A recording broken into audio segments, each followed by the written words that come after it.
Let's now also welcome on board Abhishek Bansal, the CFO at Justdial, who's going to be joining in on the show.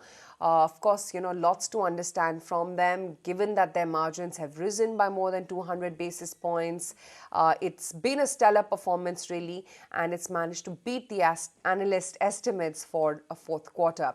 But Abhishek, what explains, this kind of growth that you've seen in the margins? And do you think margins of 15% plus are achievable for the financial year as more sales hiring is being done by the company for the B2B segment? See, margins have been on an uptick in last 2 to 3 quarters, and they should see a continued uptick in coming quarters as well. So pre-COVID, we used to be at a sustainable 25% plus EBITDA margin, and our endeavor is that sometime in fiscal 24, we should be going back to the same levels. On reported revenue of 845 crores, EBITDA margin stood at say 15.3% on adjusted for ESOP expenses basis. But we collected 945 crores, almost 100 crore higher versus our reported revenue. So to that extent, margins were already higher on cash basis, and even on reported basis, they should continue to see sequential uptick in coming quarters. Now, top line has seen a modest growth of 5% on a sequential basis, and the overall there seems to be a short-term pressure on business sentiment because of inflation and interest rate hike.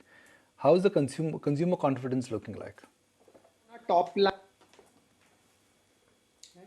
on our top line, last particular quarter on a per day basis, top line sequential growth stood at 7.4%, which, as anyone can understand, is quite healthy in the current environment.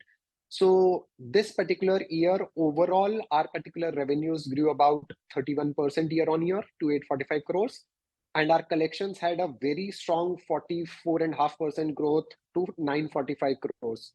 So to that extent, so far, business is bouncing back well.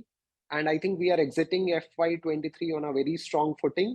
And this momentum should help us grow our revenues as well as grow our margins in coming year.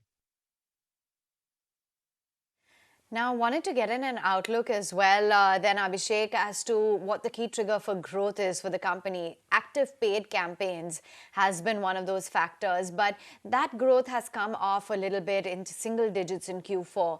Your average realizations are below pre-COVID levels of 18,000 rupees per customer. So by when can we see a catch up to the pre-COVID levels? So realizations, as I said, on a reported basis, they might seem slightly lower versus pre-COVID levels, but my deferred revenue of over 430 crores, that deferred revenue has a much higher realization embedded in it. So as we move into future quarters in FY24, we will see a realization uptick. Overall, I think top line growth for us will partly materialize, say half of it should materialize from paid campaigns growth, and rest via improvement in realizations. Right. So could you spell out how much revenue contribution comes from the B2B segment, and with strong sales hirings for this segment, what kind of revenue contribution expectation do you have for the next 5 years?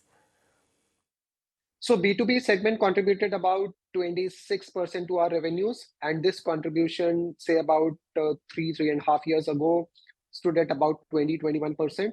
So definitely B2B side of revenues are growing at a faster pace, and we expect this sort of trend to continue because SMEs in B2B segment have a very strong need of a digital advertising platform such as ours to get discovered for users pan-India. So basis that, I think this 26% B2B contribution should continue to see uptick in coming years. Cash development, company has cash levels of about 4,000 crore in March 2022. Is your company looking at some acquisitions to bring synergies then? So at this point of time, the 4,067 crore treasury is safely parked in mutual funds yielding 7.2, 7.3% returns. We would look to deploy part of it for any organic or even inorganic opportunities if they come along in coming quarters or years. All right, let you go on that note. Thank you so much for taking time out and joining in with that take. Let's get a move.